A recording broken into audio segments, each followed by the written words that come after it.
उप principal madam और मेरे प्यारे साथियों व बच्चों, शुभ प्रभात। शुभ प्रभात। प्यारे बच्चों, जैसा कि आप सभी लोग हर दिन सुबह सवेरे जहां पर जब घंटी बजती है तो 10 बजे आप इस ग्राउंड में एकत्रित हो जाते हो और आप जो है प्रार्थना के लिए जो है खड़े हो जाते हो।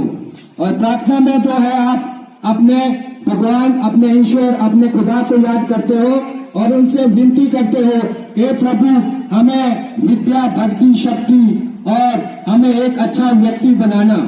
इस तरह से आप प्रभु से ये दुआ करते हो कि हमारा कर्म ऐसा हो, हमारा दिल जो है वो मोहब्बत से भरा हो, हमारे दिल में जो है हमारे समाज के लिए जो है काइंडनेस हो, हम जो है दयालु हो।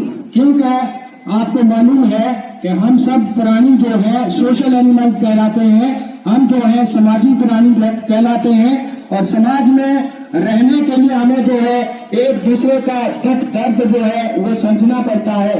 क्योंकि हमें और जानवर जो होते हैं, वैशी जो होते हैं, उनमें 5 सेंसेस तो कॉमन होती हैं। जैसे हम खाते पीते हैं वो भी खाते पीते हैं, हम मूवमेंट करते हैं, हम मल्टीप्लाई करते हैं, वो भी मल्टीप्लाई करते हैं। लेकिन 6 सेंस जो होती है जिसे हम कॉमन सेंस कहते हैं वो जानवरों में नहीं होती, वो वैश्यों में नहीं होती है। जैसे हमारे दिल के अंदर जो है प्यार होता है, हमारे दिल के अंदर मोहब्बत होती है, हमारे दिल के अंदर दूसरे के लिए दया होती है, तो उस दया वाला जो एलिमेंट है उसके कारण जो है हम सोशल एनिमल्स कहलाते हैं, हम समाजी प्राणी कहलाते हैं। प्यारे बच्चों, जब आप प्रार्थना करते हो तो आप भगवान को याद करते हो और हमारी ये कोशिश होती है कि हम भगवान को ढूंढें। तो भगवान ढूंढने से नहीं मिलता। आपको मालूम है कि हम जो है हमें भगवान को ढूंढने के 2 शॉर्टकट तरीके हैं। एक तो या हम ये सोचें कि हम भगवान की गोद में बैठे या भगवान हमारी सोच में बसा हुआ है। हमारे अंदर, हर एक के अंदर जो है आत्मा है और उस आत्मा में जो शक्ति है वो उसी खुदा की है, उसी भगवान की है। बच्चों, आप जानते हो कि भगवान शब्द खुद ही में अपने आप को रिफ्लेक्ट करता है। जैसे आप जानते हो, भा से भूमि, का से गगन, वा से वायु, आ से अग्नि, ना से नींद। तो यही चीजें मिला करके क्या इन चीजों के बिना हमारा जीवन जो है वो पॉसिबल हो सकता है? बिल्कुल पॉसिबल नहीं हो सकता है। और इस तरह से इन चीजों का, इन नेचुरल रिसोर्सेज का प्रयोग करके हम अपनी डेली लाइफ जो है वो लीड करते हैं। और इस तरह से आप स्टूडेंट होने के नाते इस 4 दीवारी के अंदर अलग अलग प्रकार के सब्जेक्ट्स पढ़ते हो।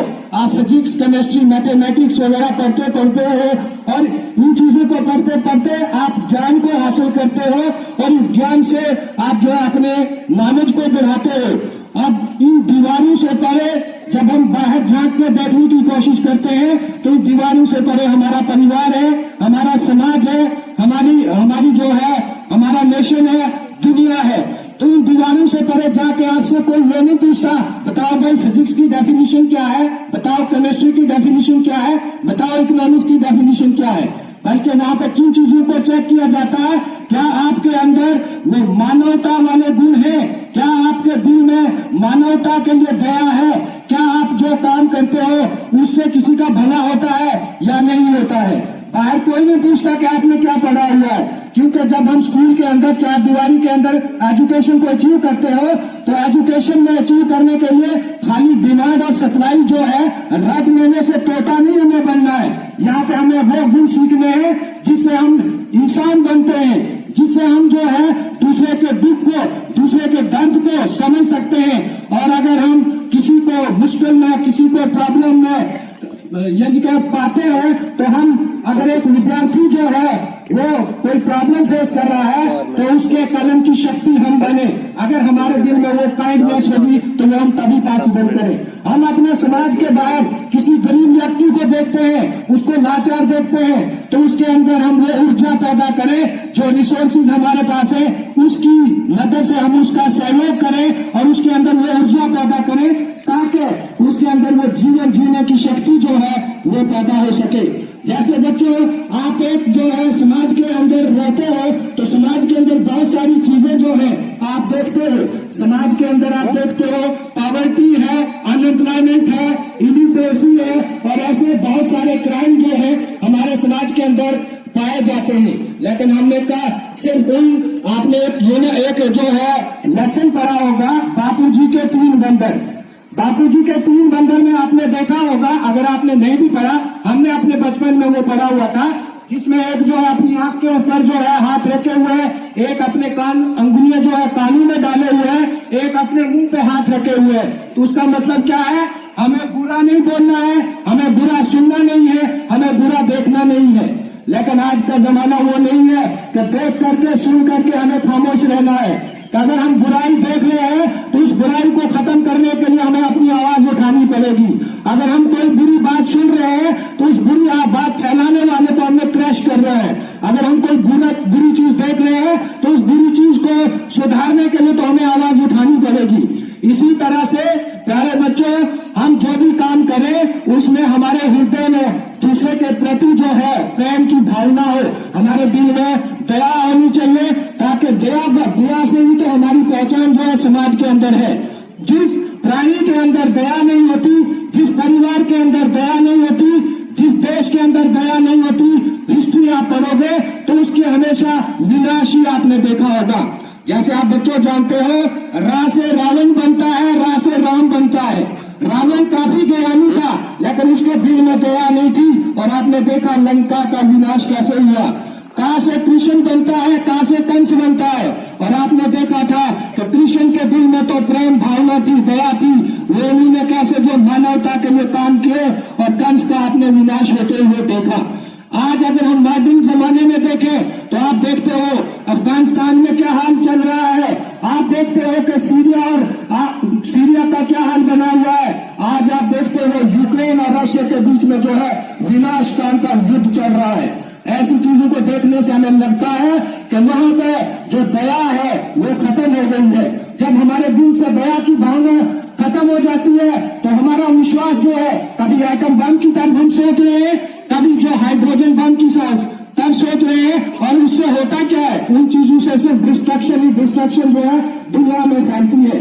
उसके बदले में जो हम अपना खर्चा जो है इन डिस्ट्रक्टिव एलिमेंट्स की तरफ, इन डिस्ट्रक्टिव जो है वेपन्स की तरफ जो हम लगा रहे हैं, अगर वही चीजें हम दया के एलिमेंट को अपने माइंड में रखते हुए यूज करें तो उससे हम उस रिसोर्सेज का यूज हम जो है स्कूल बनाने के लिए, उन रिसोर्सेज का यूज हम जो है हॉस्टल बनाने के लिए, रोड्स बनाने के लिए, और हर वो इंफ्रास्ट्रक्चर हम बना सकते हैं जिससे हमारी सभ्यता का, हमारे समाज का, हमारे देश का भला हो सकता है। ये दया का ही गुण है कि आज हमारा देश भारत जो है पूरी दुनिया में जो है आगे बढ़ रहा है, प्रगति कर रहा है। आप देखते हो कि वेस्टर्न कंट्री जो है आज किस तरह से भारत के आगे झुक रही है, भारत की पहचान पूरे दुनिया में फैल रही है। इसका कारण क्या है कि हमारे देश की जो फॉरेन पॉलिसी है उसमें यह दया वाला एलिमेंट जो है हमने इंक्लूड किया हुआ है। क्योंकि आप जानते हो हमारे विदेश की नीति में नाम वाली पॉलिसी हम जो है अडॉप्ट किए हुए हैं, और उस नाम वाली पॉलिसी में भी हमने दया का एलिमेंट जो है वो इंक्लूड किया हुआ है, काइंडनेस वाला एलिमेंट हमने इंक्लूड किया हुआ है। क्योंकि नॉन अलाइनमेंट मूवमेंट में हमारी हमेशा ये अप्रोच होती है कि हम उस नीति को सपोर्ट कभी नहीं करेंगे जो दुनिया में, जो मानवता में डिस्ट्रक्शन को फैलाने की कोशिश करते हैं। इसी तरह से प्यारे बच्चों, हमें ये हमारे डेली लाइफ में ये कोशिश करनी चाहिए कि हम जो भी कार्य करें हमारी उस कार्य के अंदर दया का भाव होना चाहिए। क्योंकि जो भी हम कार्य दया को मद्देनजर रखते हुए करेंगे उससे हमारा भला होगा, हमारे परिवार का भला होगा, हमारे समाज का भला होगा। इस तरह से हमें सिर्फ खाली बोलना या सुनना नहीं है, बल्कि जो अच्छे गुण होते हैं उन्हें अडॉप्ट करना है, उन्हें फॉलो करना होता है। तब जा करके हम अपने जीवन को सुधार सकते हैं, अपने परिवार को आगे बढ़ा सकते हैं, अपने समाज को, अपने देश को जो है गतिशील बना सकते हैं। इस चीज को मद्देनजर रखते हुए मैं आपके सामने ये जो टॉपिक जो है काइंडनेस, वर्ल्ड काइंडनेस के रिलेटेड जो है वो डिस्कस कर रहा हूँ। और इन्हीं शब्दों के साथ मैं ये उम्मीद रखूंगा कि आप जो है इन चीजों को मद्देनजर रखते हुए जो चीजें आपको अच्छी लगे वो आप अडॉप्ट करोगे और फॉलो करने की कोशिश करोगे। इस तरह से प्यारे बच्चों 30 नवंबर को हर साल जो है वर्ल्ड काइंडनेस डे बड़े धूमधाम से मनाया जाता है। Thank you.